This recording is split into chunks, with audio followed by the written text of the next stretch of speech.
sign, Aquarius, Gemini, and Libra. Kumusta po kayo guys? Okay, so air sign, maraming salamat po sa walang sawang pagsubaybay sa ating mga reading, and kung kayo ay bago pa lang sa ating channel, mag-subscribe na po kayo guys and i-click mo na rin yung ating notification bell para lagi po kayo guys updated sa ating mga bagong upload.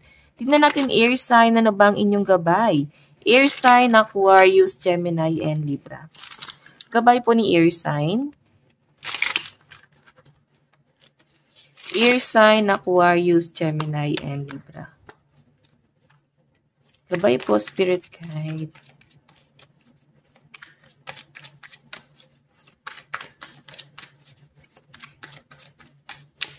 Okay, so guys, meron tayong faith. I think yung iba sa inyo meron kang ine-expect, and I think yung iba sa inyo umaasa ka na mangyayari to. Kung ano man tong ine-expect mo, parang hoping ka. Air sign, no? Hoping ka na mangyari or dumating na. Alam mo yon. So, I think yung iba sa inyo, hindi ka nawawala ng pag-asa, guys, no? Kahit nandun ka na sa pinaka-komplikado ng sitwasyon ng buhay mo, hindi ka nauubusan ng hope.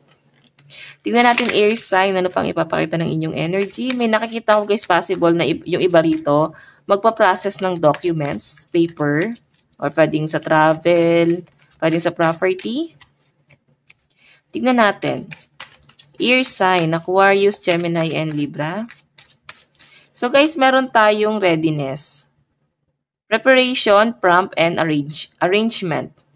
So I think, ayan, kagaya ng sabi ko kanina guys, meron ka nga pinaghahandaan dito. Meron ka nga ayusin. Yung iba dito guys, nire-ready mo na, sobrang excited ka dito sa bagay na to. Kung naman itong in-expect mo, sobrang excited ka dito. And alam mo yon, malakas ang pakiramdam mo na mangyayari talaga siya. Kumbaga, go signal na lang talaga yung inaantay nyo, air sign. Tingnan natin. Sobrang ganda ng energy kasi magaan lang talaga ngayong araw.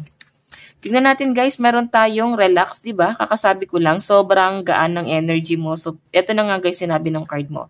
Sobrang napaka-relax. And ayan, may peace of mind ka daw ngayong araw. Okay?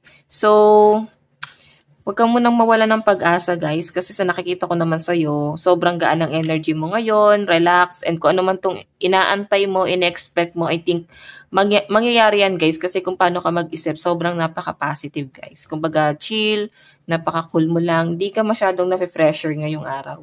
So guys, ang lucky number mo is 10, 44, and 96. Tignan natin ano ba tong faith. Ano po itong faith? Spirit Guide.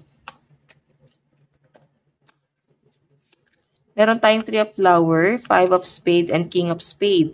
So, I think yung iba sa inyo, ayan, pasensya na sa ingay, sakyan. Parang, meron kang in-expect na transaction. Oo. Usapin patungkol sa family. Siguro meron nagkakasakit sa family. Ito kasi guys, health eh. Or maring meron kang in-expect na pera dito sa taong to. Okay? Hoping ka ron sa pera na yan. And ito kasi guys, family. So, I think sa family mo lang to or malapit sa'yo. Yung mga in-expect mo na yan. What I mean, sa in-expect mo, no? Maring itong taong to, yung magbibigay sa inyo. Okay? Malapit sa inyo, guys. Tingnan natin, guys, ano naman tong readiness. Ano po itong readiness? Spirit Guide.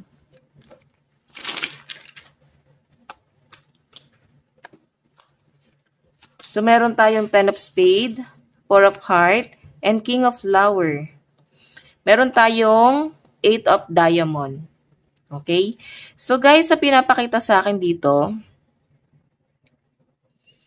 eto nga, meron kang pinaghahandaan dito. At 10 of spade kasi, guys, process or maring transaction, pwedeng meron kang in-expect na pera galing sa isang tao.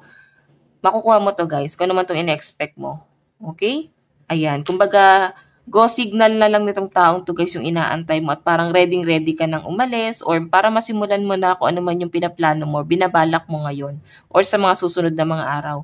Pero maganda guys yung daloy ng pera mo, no? Iwasan mo lang daw yung masyadong magastos kasi tuloy-tuloy din yung labas ng pera mo, air sign. Mag-budget daw kung kinakailangan, yun yung kailangan mo. Maring hindi mo kayang i-budget talaga kasi may iba kang parang may iba kang ginagastusan eh. So, I think, investment yan, guys. Kung ano man itong mga binibili mo, investment to para sa'yo. Okay, tignan natin, guys, ano naman itong relaxation. Ano po itong relaxation? Okay, wait lang, guys. Ano po itong relaxation?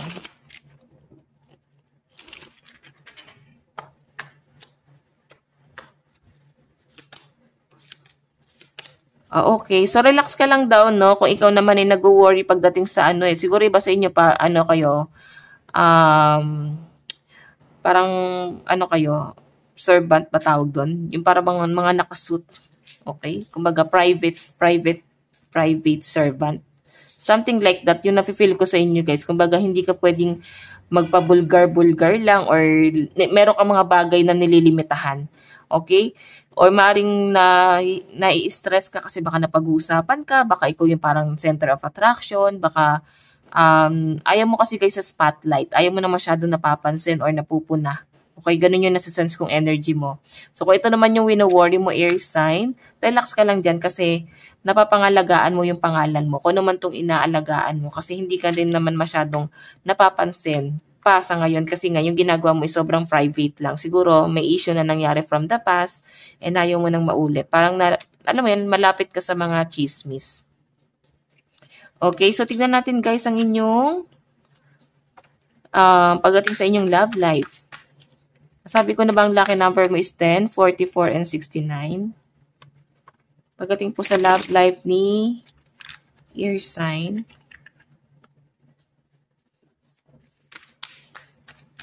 sa love life naman po ni air sign,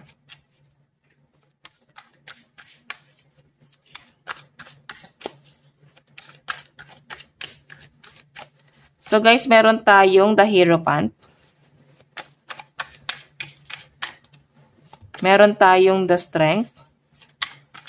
So guys, may nakikita ako ditong pag-uusap. Settlement pagdating sa relationship niya ng person mo. So I think masyadong personal. Hindi to guys yung para bang maghihiwalay na kayo. Hindi yun ang nasa-sense ko. Kumbaga meron lang kayong aayusin. Parang kayong dalawa mismo guys, meron kayong pinaghahandaan. I think travel to. Meron kayong naantay parehas eh. Okay? Meron ako nakitang celebration na maaaring maganap sa inyo guys. Once na tuloy ang transaction, no? Okay, so meron kayo ina-expect ng person mo na ano eh, parang may ma-deal kayo, ganun. Okay, so maayos naman guys pagdating sa relationship mo. Nakikita ko na hindi masyado nagtatalo kasi naka-reverse po yung 5 of Wands, no? Mas iniisip niyo na lang dito guys yung peace of mind or para bang iniisip niyo na lang din dito air sign na parang kailangan mahalin niyo na lang din yung person mo and ganun din siya. Huwag na guys masyadong magtalo, no? Lalo na kung hindi naman kayo guys ganun pinababayaan itong person na to. Okay? So maganda naman guys yung nakakita ko pagdating sa relationship. Kung nagkakaroon ng ending, on and up kayo ng person mo, parang mas pinipili pa rin siya guys i-workout. Tignan natin guys ang inyong advice. Advice po ni air sign. Meron tayong reproach. So ingat ka sa mga taksil, sa mga ahas sa paligid mo. Iba sa inyo guys, baka ikaw ay masyadong introvert, nahihiya ka makipag-social life. Baka ito na yung time, no? Ito na yung time para kausapin mo na sila. Okay? Para magkaroon ka na ng mga bagong circle of friends. Meron tayong remembrance. Meron kang inaalala dito, guys. Or maaaring meron kang wino-worry dito, guys. Pagdating sa love life mo, yun, no? Loss and healing. So, I think yung iba sa inyo, kala mo naka-recover ka na, wala na yung sakit. Pero nanunumbalik na naman sa inyo, guys. Okay? Nandun sa point na parang nag-heal pa rin yung iba rito, air sign. Tignan natin, guys, ang inyong love advice. Love advice po ni air sign.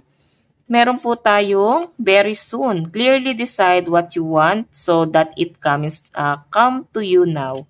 Diba? Ibig sabihin, isipin mo kung ano ba talaga yung gusto mo. Kasi kung ano yung takbo ng isip mo, kung ano talaga yung gusto mo, ito yung maaaring mangyari sa inyo guys. Ngayon, agad-agad, no? Mukhang malakas mag-manifest ang mga air sign guys. Tingnan natin. Meron tayong worth waiting for. So, meron kang inaantay pa rito air sign. Okay? So, sinasabi ng energy nyo or ng mga gabay mo dito, kung sino man itong inaantay mo, darating na lang to sa tamang panahon, guys, no? Sa panahon na hindi mo ine-expect yung existence itong taong to sa buhay mo. So, air sign, ito lang naman po ang inyong reading hanggang sa muli. God bless and love you all. Thank you!